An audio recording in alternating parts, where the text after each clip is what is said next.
Next time they shine your light in the sky, don't go to it. The bat is dead. Bury it. Consider this mercy. Tell me.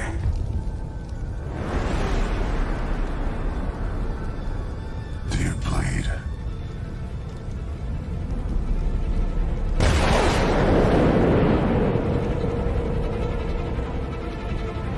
You will. Welcome to another edition of Classic Comic Talks, and today we're gonna have just about 3 topics to discuss. The first one is an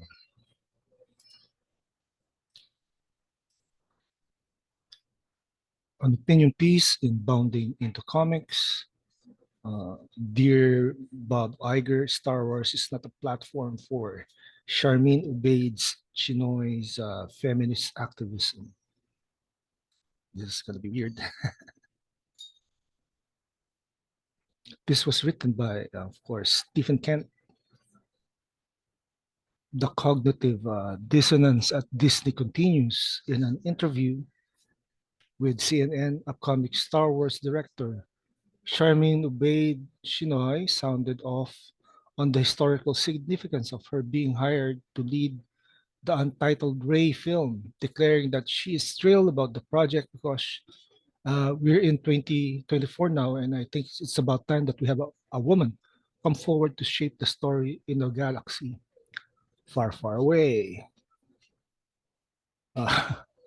Do you feel excited?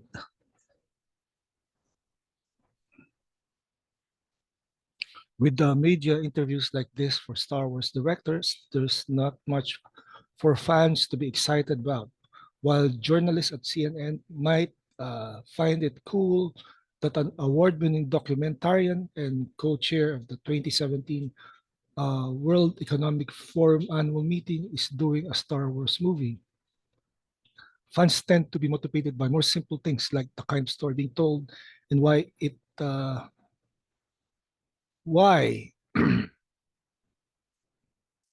fits into the galaxy far, far away, created by George Lucas.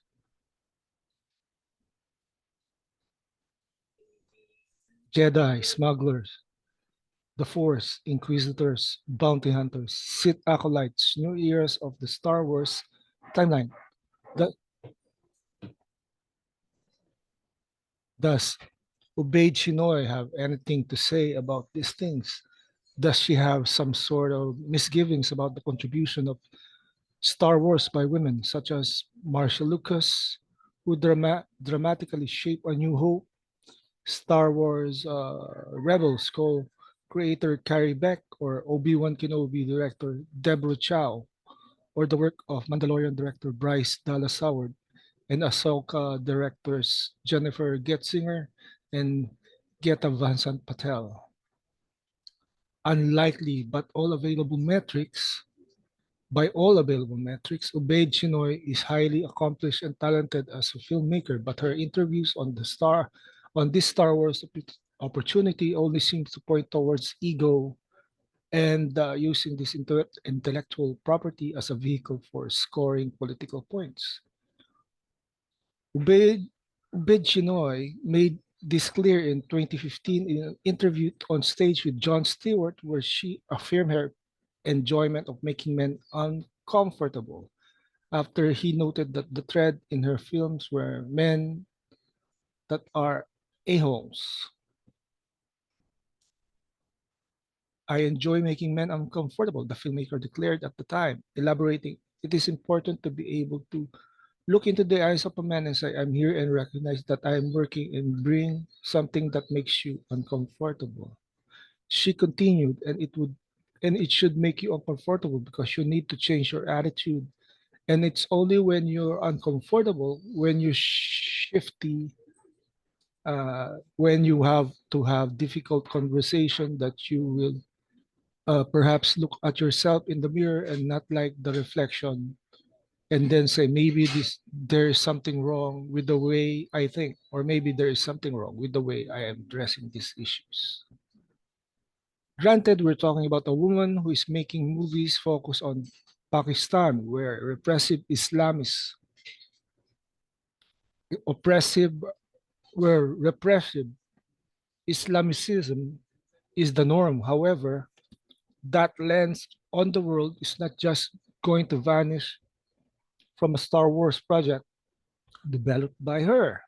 The entire direction seems to fly in the face of what Disney CEO Bob Iger has said Disney would be doing 24 onward to get the company back on track. Iger has done the rounds on public apology where he seems to admit that he knows a problem exists in the politicization of Disney storytelling. In a widely covered interview on CNBC, Iger stated that Disney's priority should be entertain first, not messages. Iger elaborated by saying creators lost sight of what their number one objective needed to be. Has anyone relayed this message to Lucasfilm and Sharmeen Obaid-Chinoy, who will be handling Bob Iger's $4 million investment? This was part of a damage control campaign by Iger after a long series of box office failure, including Lightyear, Strange World, The Marvels, Indiana Jones and the Dial of Destiny, and Wish. These are not insignificant failures. Indiana Jones' final chapter is estimated to have blown 100 million in the abyss for Disney. Ooh.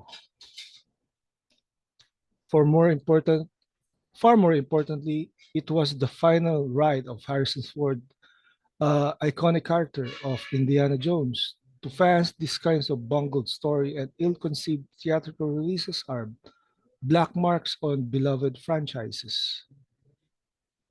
Stories are supposed to come first. It's frustrating and even angering at times. Star Wars fans adore Star Wars. Uh, they think about it daily. They pass on lightsabers and collectibles to their children and treat the home debut of the Star Wars film as a rite of passage with them. And Disney continues to put forward individuals who make and the directing of Star Wars movie more about their identity and their place in history than about the story. And I want to be clear about something. I subscribe to the Rick Rubin idea why artists should make art. They should make art for themselves, not for fans. I don't like fan service filmmaking, and I don't like movies being made by corporate committees and inside your focus group. That's not art. It is commerce, and put by famed music producer Rick Rubin. So, Sharmeen Obaid-Chinoy is as welcome in the universe of Star Wars storytelling as another human being with a talent for filmmaking. It would just be nice if she seemed to care about Star Wars, but I guess that would be too much to ask. Okay, that's the first news for today. The second uh, the second news that I have is, of course, from CBR. Batman Cape Crusader will be much darker than the original animated series. This is by Garnet Philip Tashinga.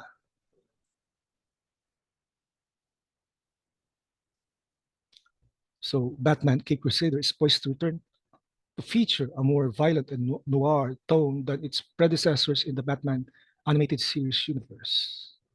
The upcoming Prime Video animated series, Batman Cape Crusader, has received a new update from writer and executive producer Ed Brubaker. Speaking in an interview on YouTube with Comic Book Club, Brubaker revealed that several new details on the upcoming animated series, describing it as having a more focused noir tone, and with more visual violence than previous animated Batman shows.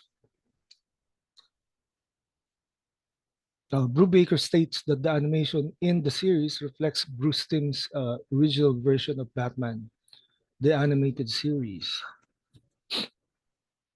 a vision he couldn't execute due to studio executive restrictions on heightened violence. Brubaker anticipates a divided fan response, with many loving it and others being shocked by certain elements. What could that be? Allah. I'll warn you, Guts is definitely a lot different than Batman. TAS, Brubaker said. It's very much a reconception of starting over. It's not PG-13, but it's definitely a lot different. It's sort of like the show Bruce Timm always wanted to make, but they couldn't let him take. They wouldn't let him make. There's a lot more, people actually getting punched on the camera, and I don't want to spoil it for you guys. But it's everyone will kill me if I say it's kind of noir. It's definitely different take on. I hope people will love, but I think people will also be shocked by some things.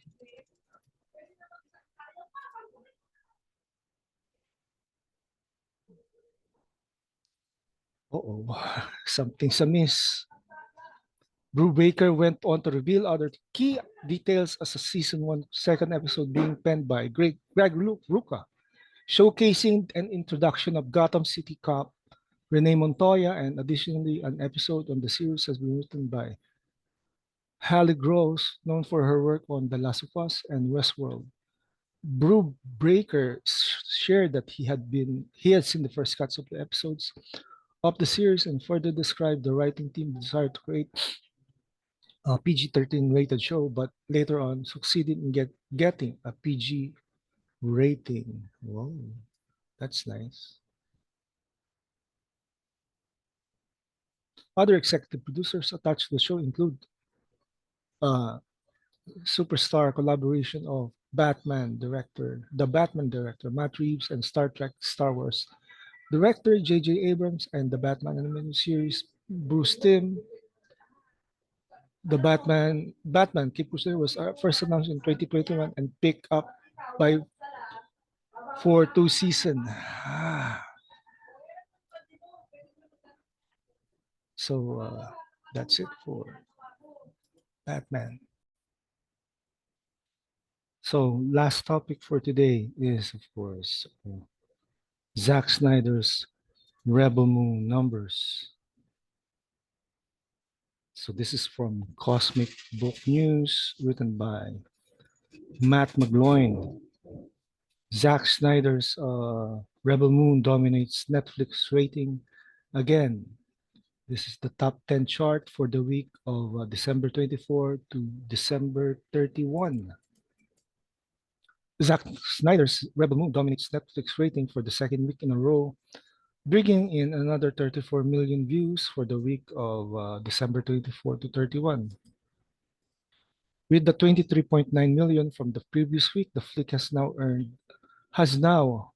57.9 million total views in the first 10 days of release, and will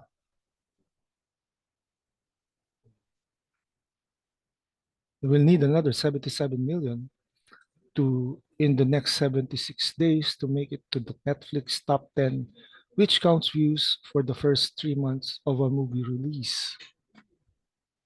At the number 10 spot is the Russo brothers and Chris Hemsworth, Extraction 2.